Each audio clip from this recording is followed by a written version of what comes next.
Nginibingelele ngiphinde nginamukele eMakhaya TV bafowethu kuyintokozo ukuphinde sibonane nani kuyintokozo ukuthi uphinde sibonane la ekhaya lakithi emakhaya la sixazulula khona izinkinga ekhaya la sixazulula khona ukuthi abantu bengavuki bethatha izinqumo ezozenza ukuthi beyithole besemajele la sixazulula khona ukuthi abantu bengathatha izinqumo zokuthi beyilengise ngentambo bethatha ushevu beyidlisa kepha sisho khona ukuthi ayikho inkinga engaxazululeki zonke izinkinga ziyaxazululeka nawe ungabona ukuthi inkinga yakho akekho nayo emhlabeni kanti izinkinga ziyashiyana khona onenkinga engapheka kakho kodwa uyazama usuku nosuku uyaqhubeka nempilo yaphila bafethu nginobhuti la osibhalele naye wathi bafethu emakhaya nami ngicela ukuthi ngizoxoxa nani eyami inkinga ngesizathu sokuthi mhlambe ninganginika ukulapheka komphefumulo bafethu akusizona zonke izinkinga ezidinga imali akusizona zonke izinkinga ezidinga ukuthi uze uyothwala uyothatha lento ezinye inkinga ziyaxazululeka mhlambe ngokukhuluma ziyaxazululeka noma ngokulapheka emqondweni ngikubingelele ngikwamukele eMakhaya TV bhuti wami sanibona ninjani hayi thina siyaphila sazwena nami ngithi ngiyaphila futhi ngiyathokoza ukuba la ekhaya ngoba ngiyathemba ukuthi mhlambe mangilithola udaba lapho ngizokuthola usizo. Ngibonga nje ukuthi usuthe uyaphila ngihlezi ngoku-emphasize ke lokho ukuthi umuntu ngisho ngathi uyinkinga zingakanani mosakwazi ukuthi uyaphila nginethemba lokuthi noma ngayini lobhekane nayo izokwazi ukuthi ilapheke kodwa mana bafethu seniukhohliwe uEasyBet sengisho uEasyBet lokasithe 50 nginiphathela indaba ezimnandi ke bafethu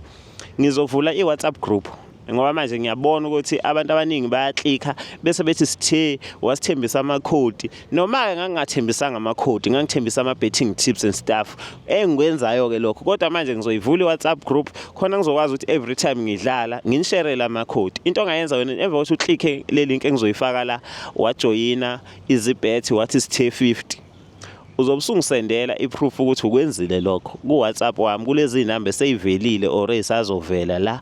uWhatsApp enambeni zami ungitshela ukuthi sithe EasyBet ungaxoxa indaba bafethu uthi nje EasyBet mina ngizobe ngikuthatha ngikufaka egroupini ngoba abaningi abantu abasibhalelayo abanye basibhalela ngeenkinga abanye bacela usizo maye mosazothi hey unjani ulindele ukuthi ngizothi ngiyaphila mhlawumbe soba nenkinga lapho moqhamuka nje ukuthi EasyBet ngizobe sengibathatha bonke abantu ba EasyBet ngibafaka kuleyo group siqhubeke bafethu uzidlaleni kube mnandi bhuti wami usibhalelile la emakhaya ngodaba esengiye ngaluthi halamuzwa lithi highlighter kodwa nami lisangididile engathanda ukuthi umbukele emakhaya umqalele nalo phansi kwenzakalani uzohlala nathi la shuthi bhuti udaba lami luka nje mntaba mina bengumuntu osebenzayo before iCovid-19 ngisebenzile nje isikhathi eside ngisebenza nje ngumuntu oshadileke ngihlala nonkosikazi wami nezingane zami ezimbili futhi umama uyasebenza ekhaya nami ngiyasebenza sibambisene nje kakhulu la ekhaya futhi kwathi mase kufika isikhathi seCovid-19 ngaphelelwa umsebenzi ngesimo sokuthi emsebenzi kwaba khona abantu abaretrenchwayo ngebhadi nami ngase ngabakubona labo bantu ngahlala ku2 years ngingasebenzi kwathi ngo2023 ngoba sonke lesi sikhathi ngingasebenza ekhaya umuntu obekade kwazi ukusupporta uma savings wami naye umama kukuhle nje ekhaya sihlala khona la edolobheni naye umama futhi ngo2023 umama abona ukuthi hayi indoda iyazama kuhlangane athi hayi uzokangikhulumele nomphathi wakhe emsebenzini imanager osho ukuthi kube khona ivumelano kwababe nazo naye imanager ukuthi hayi angeze emsebenzini lo muntu menayo lo ma qualification adingakalayo hayi nebala ke ngihambe ngiye emsebenzini lento zami futhi ngivele ngifike ngiqashwe kube kuhle nje emsebenzini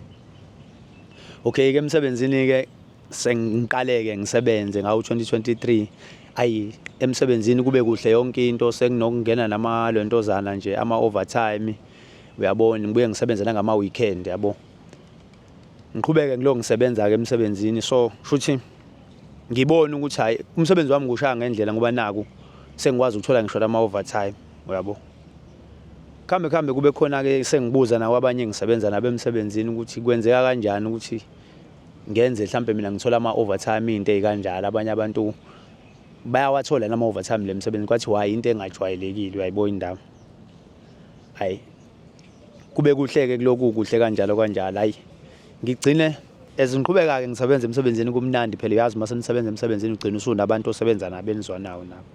hayi mase kuba khona omunye umfowethu esisebenza naye emsebenzini engeke ngikwazi ukulisha igama lakhe hayi athi mfowethu kunento engidlayo manje lento ingidla nje ngoba sengizwane nawe isikhashana esijene ngiyakubona umuntu ophilayo uyabo futhi sengamxoxela udaba lami ukuthi mina le msebenzini ngize ngisebenza la nje ngafika ngomama osebenza khona naye la ekhaya yabo lo mfowethu angichazela ukuthi hayi khona into angayitholi kahle phakathi kwamama wasekhaya nomphathi wenkampani okuyimanager yena lo muntu ongiqashile mina emsebenzini ayi mina bengingayinaki yonke ke le nto lo mfowethu mase seqala ukusho kanje ayi nami ke ngiqale njengendoda ngeke ngibheke izinto mhlawumbe ezingenza ukuthi lo mfowethu abe nale nkulumo ngoba yena usenesikhathi asebenza la ekhaya ayi nami ngibuka nendlela ababukana ngayo emsebenzini ayi ngibone nokuthi mhlawumbe kwenzeke ke sengithola lama overtime ngisebenza mhlawumbe uthola ukuthi sokhethwa sibe bambadlwanyana nje kuthiwa sosebenza ama overtime mhlawumbe abantu bashayisa early uthola mhlawumbe thina sosebenza ama overtime sibe no 2 hours noma sisebenza ngama weekend uthola into engajwayelekile ukwenzeka la ekhaya yabo mangibuya kwi overtime yami ngifike ekhaya umama bewumuntu othola ukuthi siyajabulisana nawe uyazi ke phela mawusebenza nama overtime ke ngifike ekhaya ngithi ngizama ukumjabulisa umama hayi kuba umuntu angayithakaseli lento engifuna ukuyenza impela ngibona ukuthi nje hayi kuyaliwa akekho kulento kodwa manje ngithi ngibuka isikhathi side futhi isikhathi singayenzi lento singajabulisani nomama yabo so wonke lama dots manje aseyaclick ukuthi kwenzeka kanjani ukuthi mina mangifuna ukujabulisa noma umama asafuna ukujabulisa ekubeni sekune story engizizwile nama reactions abo mabebingelelana emsebenzini nendlela ababukana ngayo nemanager hayi yabo manje sekunani okusola nokuthi hayi mhlambe kwakhola ukungena kwami la emsebenzini ikhona into engalenziwa umama noma nayo le boss ukuthi mhlambe ngaze ngangena espan nje ngoba mhlambe bona kwakhona abakwenzayo nomama wakwami baze bambatha noma lento into ayiqale ngoba efuna ukungifaka emsebenzini noma into bayivele isiqhubeke bese nginemibuzo eminingi uyabo mase sengibuka sengihlanganisa izinto sekunokusola naphambilini ukuthi hayi umama emveni kokuba sengingasasebenzi mina amafoni besiwashare legcekeni kukuhle kodwa manje ifoni kaMama besine password sengingasakwazi ukuvele ngingene nje ngibrowse through ifoni kaMama futhi ngelinye lamalanga wayibeka budedeki ngokunganaki ngayithatha ayi okay futhi ya mangifika efonini kaMama ama numbers emanager ayavela la efonini kaMama neconversation yabo bexoxa kuyavela ukuthi futhi bayathandana kuvele nanokuthi ngasinye isikhathi mangihambile mina ngiye emsebenzini suke kuyintuba yokuthi mangenza lama overtime ukuthi bakwazi ukubonana bona bahambe baphume baye emawo ngithi ngiphuma ngemsebenzini bona nomama bephuma beyohlangana ehotela nobaba nemanager yami so nje ikhanda lami liphithene kakhulu so angazi ukuthi yini mhlambe engangisiza ingako ngize la ekhaya ngazocela usizo ukuthi nakubabukeli balo hlelo mhlambe yipi indlela bona bangangisiza ngayo noma bangeluleke ngayo ngoba eminye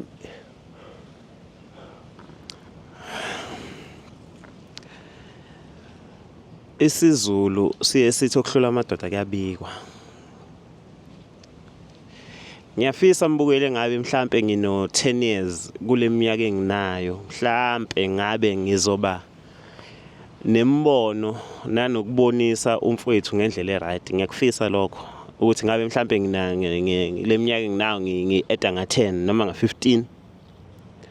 ngithemba ukuthi kulo 15 kuzokwandi experience nokubuka izinto ezenzakala emhlabeni yebo khona ngayithi sengikubonile kwenzeka ngiyazi kodwa egcineni angazi ngoba oqala ngishadile mina angishadelwe isiZulu angishadelwe mina ngingathi ngiyaqonda ubuhlungu obuziwa umfowethu kanti angibuqondi ngibuthathe ngithi hayi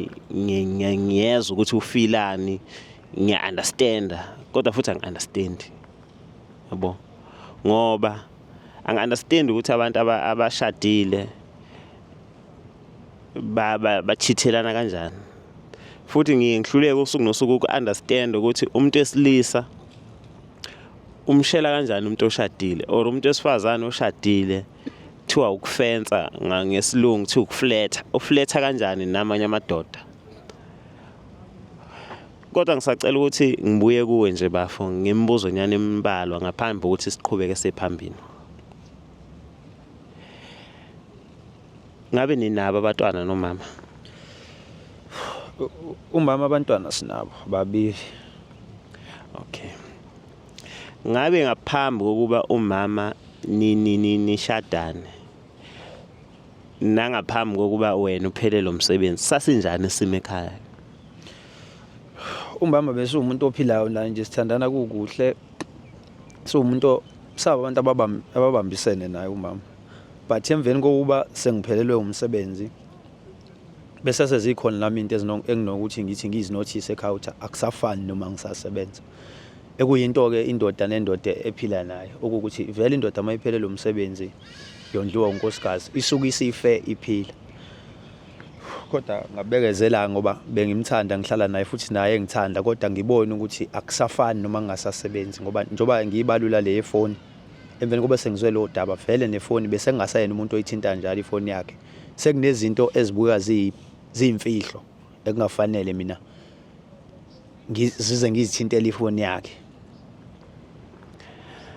Okay. Umfowethu lo wasemsebenzini othi uyena owakuthiphisa. Mhlambe ngabe wambuza ukuthi lento emvoni nawe usuyibone ethi iqiniso ukuthi waqala ukuyibona emva kwesikhathi esinganani. Ngizama ukunderstand njengoba usho ukuthi lento ngabe iqale last year ngo-2023 or yinto eyaqala mhlawumbe uqeda kuphelelwa umsebenzi or into eyayivele ikhona dala. Kumfowethu indlela eyafika ngayo ngoba wathi maye ngitshela yona ngathuka angibanga naye imibuzo eminingi engayibuza kuyena kangangokube nami